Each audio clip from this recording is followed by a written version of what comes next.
Mais um corte do Bopismo pra você e eu te peço encarecidamente, deixa o like, se inscreve no canal, porque isso ajuda pra cacete o canal continuar crescendo e eu conto com você. Não poderia ser diferente, né? Sendo o meu psiquiatra falou, vocês esperavam o quê? São doidos. E um pouco em cima disso que você falou de características, eu vi numa entrevista sua na Marie Claire que você se definiu como ácida, raivosa, assertiva, autorreferente e demolidora. Eu adorei esse termo.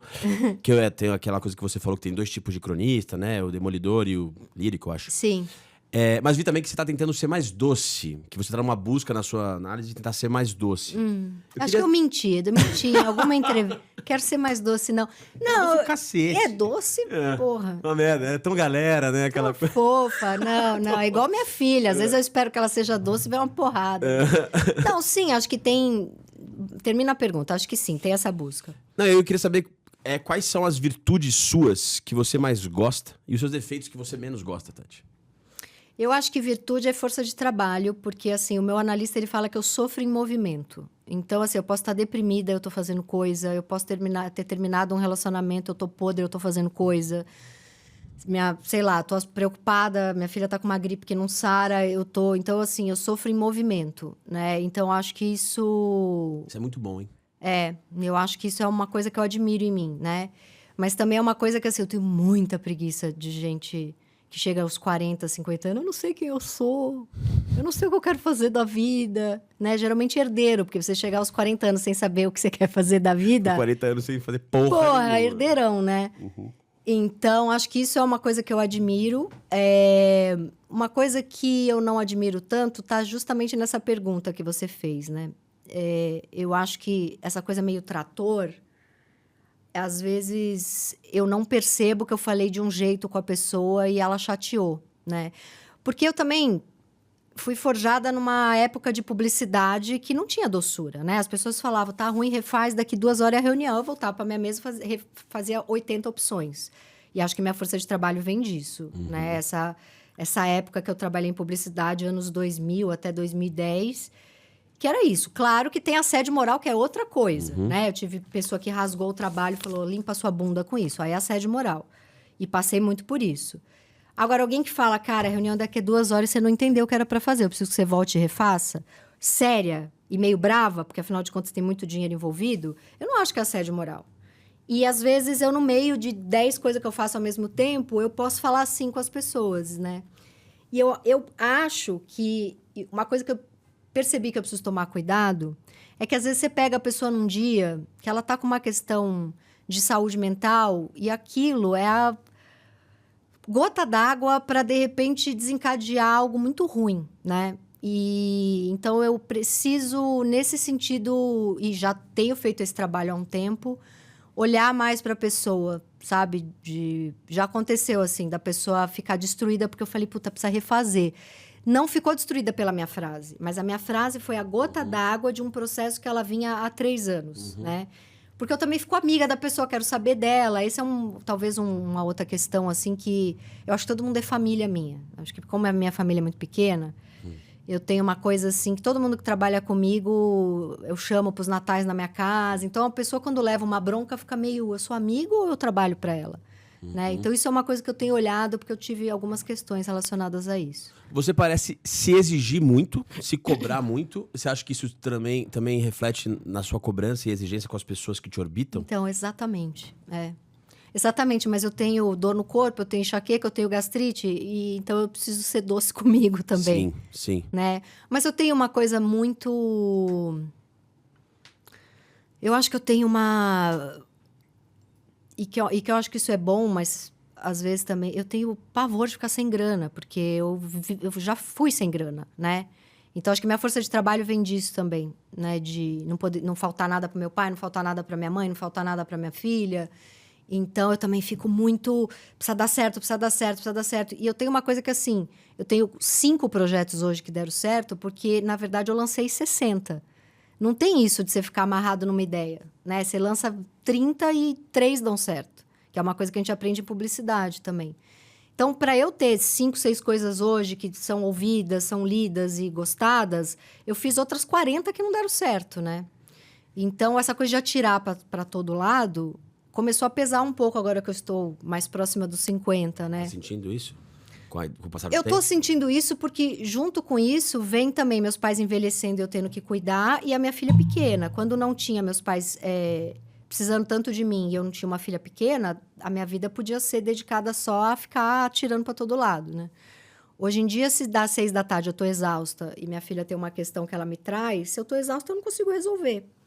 Então, acho que eu tenho pensado mais também em não atirar para todo lado tanto, sabe? Mas que hora você descansa? Que hora você desliga? Eu durmo muito bem. Mas é um sono reparador? Eu durmo bem. Que loucura isso, cara. Porque eu desenvolvi insônia trabalhando com propaganda, de acordar durante a noite e pensar na campanha de Mafre, que tem um boneco de neve. Por isso que eu larguei propaganda, porque Inferno. eu pensei, já que eu tenho essa disposição e essa obsessão, eu vou ter ela comigo. Vou ter ela com o Bradesco? Desculpa, Bradesco, adoro você, patrocina a gente. Mas assim, eu vou ter essa disposição com uma marca de papel higiênico, né? Porque quando eu vi que eu era obsessiva por trabalho e muito disposta, eu falei, a minha marca sou eu vou fazer isso por mim. Mas você consegue desligar isso? Porque você é uma pessoa absolutamente criativa, produtiva. Eu não consigo ter esse interruptor de desligar, dormir bem. Eu não consigo desligar durante o dia, porque tudo que eu vejo, eu penso em transformar em alguma coisa. Então, eu vejo um filme foda, eu falo, vou fazer uma resenha. Eu leio um livro foda, eu falo, vou fazer uma coluna sobre ele. Mas não tem exatamente um cansaço. Ontem, por exemplo, foi um dia que eu entrevistei a doutora Ana Cláudia, que escreveu aquele livro A Morte é um Dia que Vale a Pena Viver, Vale a Pena Ser Vivido. Ana Cláudia Arantes. Sim. Acabou a entrevista com ela. Eu entrevistei a Petra Costa sobre o documentário novo dela, que chama Apocalipse nos Trópicos. Entrevistei a Alessandra Orofino, que é uma gênia que faz Calma Urgente com o Gregório do Vivier. Cheguei em casa e fiz o podcast com a Mili Lacombe e a Manuela Cantuária. Eu não estava cansada. Porque foi um dia que eu só falei assunto que eu queria falar, eu só conversei com mulheres que eu admiro muito. A Ana Cláudia Arantes trouxe o cuidado paliativo para o Brasil. Não se conversava sobre morrer com dignidade. A Petra e a Alessandra eu admiro demais, assim. E a Mili e a Manu, assim, o melhor podcast que eu podia ter inventado é esse com elas. Quando deu 8 da noite, meu namorado falou para mim, você deve estar morrendo, né? Eu falei, cara, eu tô ótima. Então, acho que o cansaço também, às vezes eu ficava um dia inteiro pensando uma campanha de esmalte, sei lá. Margarina.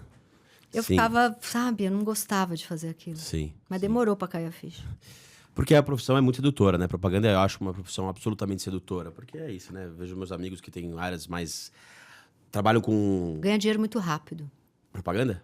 Se bem que hoje o influencer ganha mais rápido que o publicitário, né? Tá meio caído ser publicitário. Mas na época que eu caí lá na agência, eu vi uma galera de 25 anos ganhando muito dinheiro. E eu morava no Tatuapé, família meio sem grana. Eu falei, eu acho que eu cresci o olho pela grana. Hoje em dia não é mais assim. Se paga bem, claro, pra realidade brasileira, então nem se fala.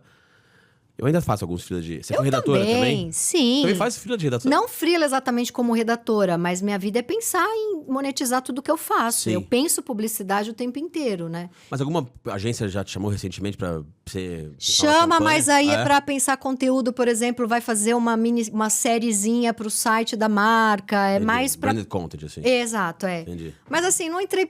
Falei uma besteira, não foi pela grana, não. Eu me encantei por aquele universo. Eram pessoas muito inteligentes, que sabiam... Na W, né? Trabalhei em tudo, né? na Léo Lara, Burnier. Talent, W... Eu também trabalhei na Talent, na Léo Burnier. Na Léo, trabalhei na Lara, trabalhei na Luduca, trabalhei na agência Clique, trabalhei Caralho. na Nelgama. Só nas agências do primeiro time, assim. Não, eu gostava. A real é que eu gostava. Depois é que eu me enchi o saco. No começo eu gostava muito. Achava demais.